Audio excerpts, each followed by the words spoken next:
I don't know if y'all seen Lil Wayne just did a Drink Champs. Shout out to Drink Champs. Did he? Very popular podcast. When did he do that? It came out like a week ago. And, you know, man, I'm a huge Wayne fan, so it was just awesome to see Lil Wayne don't give too many interviews. You know what I'm saying? He's exclusive. If you got him to do an interview with you, like, you consider yourself lucky. So I seen him do that, and immediately after that, I went and listened to his new project.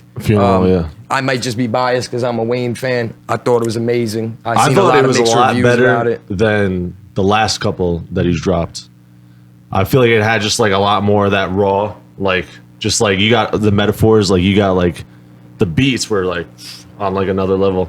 I don't think that man could drop anything and it's not fire. For real. Dude, he could be saying nothing on every track. He's like one of the few people that has like some of the greatest bars I've ever heard, and some of just the most. Dude, like, but worst. even when they're like the worst put together shit, like when they don't make sense or whatever, that's a lot of people's like when people are shit talking Wayne, they'll always be like, dude, he said I do this like this and that, and or like he's like, I'm rare like Mr. Clean with hair, and people were back in like Carter 3 days, and people were like, well, Mr. Clean never had hair, so therefore actually it's not rare. And I'm like, he said I go so hard they call me go so hard. Yeah, like, you know, but he says it with such confidence and such like, no, but then he comes back with like the craziest shit. No, that's what I'm saying. You can't hate on that. You know I think it's a power play. I think you can't be that good at creating those metaphors and then create something like that and think it's fire. He definitely puts it in there because he knows all of us are going to be like, what the fuck did he just say? Dude, Wayne is top 5, and he's definitely not 5, you know?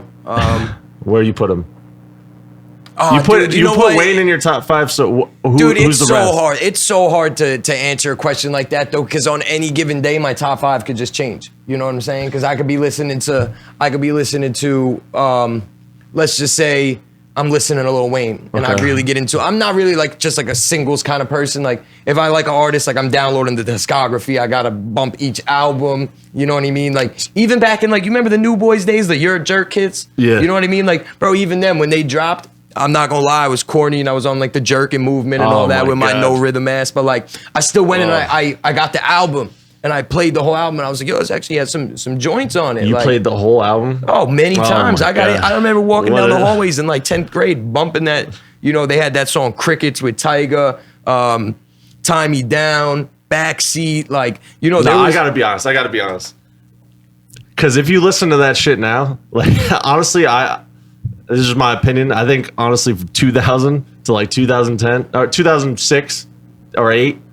Honestly was like just the worst music, but we just love it so much because we like the amount of like there's don't get me wrong, like old Lil Wayne, like all those, but like the singles that came out of that, like the viral ones when viral back then, I think those shits were fucking it's like we were talking about the other day with like the Rebecca Black shit. Bro, how she trended off dislikes, you know what I mean? I think that shit was trash. Unbelievable. But I mean, come on, it was trash. Everybody knows it was trash. Yeah. You don't just dislike the video for no reason. It's just reminiscent. You know? But that's what I'm saying. It's reminiscent. But you know, that's what I'm saying. On any given day, I could be listening to Wayne, and I'll be like, yeah, Wayne is definitely top 5. But then, you know, I could be listening to Currency. You know what I'm saying? Yeah. Totally different kind of rapper than Lil Wayne, and I'll be like, Currency's top 5. You know what I mean? Like, so it really just depends what I'm listening to.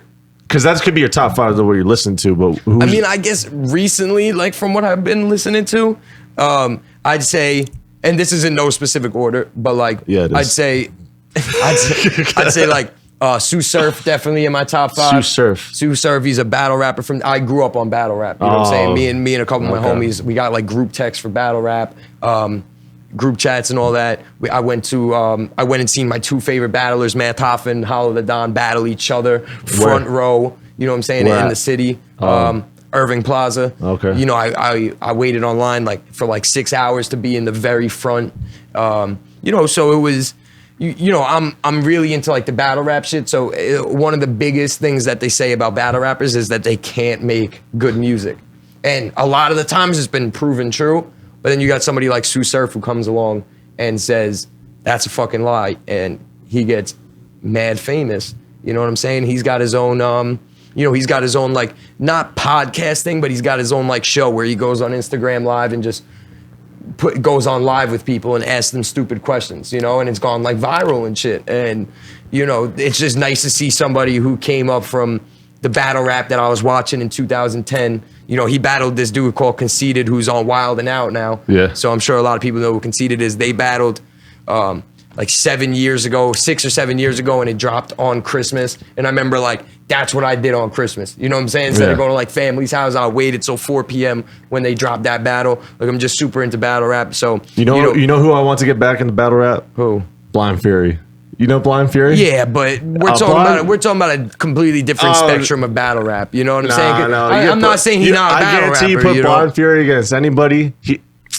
Think about how much time. I don't think you're watching battle rap seriously if you think Blind Fury could get on stage with any of these like smack URL rappers and like bro, give them I don't even care, bro. I'm Blind Fury. You know what? This is why we are doing this podcast together. Who's your favorite battle rapper? My personal favorite, I don't necessarily think he's the best, but my favorite is Hollow the Don. Garbage rapper. This guy. Fucking trash. Yeah, see, this is why this is a good combination because we don't agree on anything. I go bar for bar with him. I wouldn't even touch Blind Fury, bro. You get demolished. You could battle rap the dude next door in his side of the parking lot. They do come in the warehouse. You know what I'm saying? Yeah, bro, you're losing. You know what I'm saying? You gonna argue with the valet outside for the place next door, and you're gonna lose that battle. You think so? I mean, I don't know, because you could spit. You know what I'm saying? I wouldn't. Bro, I'd go out there and start talking about my feelings and shit and get fucking demolished out there. I'm a rapper. Every time I try to write something hard, get hurt. Every time I try to write something hard, I just wind up talking about like just something like. I mean, it's hard to not be a crybaby when you put in your actual feelings and passion into music, though. You know, I cry in my music. I feel that. I make way more music about my feelings and shit more than I make about. You know, well, that's the difference between battle rappers transitioning to like songwriting. So songwriting is fucking hard. That shit is really hard. Yeah, man. Like there's like a cheat is to like write the catchy shit. That's why like a lot of shit is like one hit wonder right now because it's just like a catchy hook. Like they can give a fuck what everything else sounds like. But yeah, man. I think songwriting is on a like just a but we don't like stray away from what everybody else is doing. Like no one like just invents a new way to do it. So it's just gonna keep on spiraling, in my opinion. Yeah, I agree with that. But you know, man, 100%. Nah, I ain't saying that. It's too early in to use my first one. I only got a couple to use. So, but dude, I think that in terms of battle rappers making music, we don't got to stay on the subject for too long, but I do just want to say it's a beautiful thing if you grew up watching battle rap to see a battle rapper actually making good music. I bet it is. It's a great thing to see if you're like into that culture, but I wasn't able to, like, I got into rap, like, actually religiously into rap, like, 2014, 13, so really recently. Like, I've always been around it, but, like,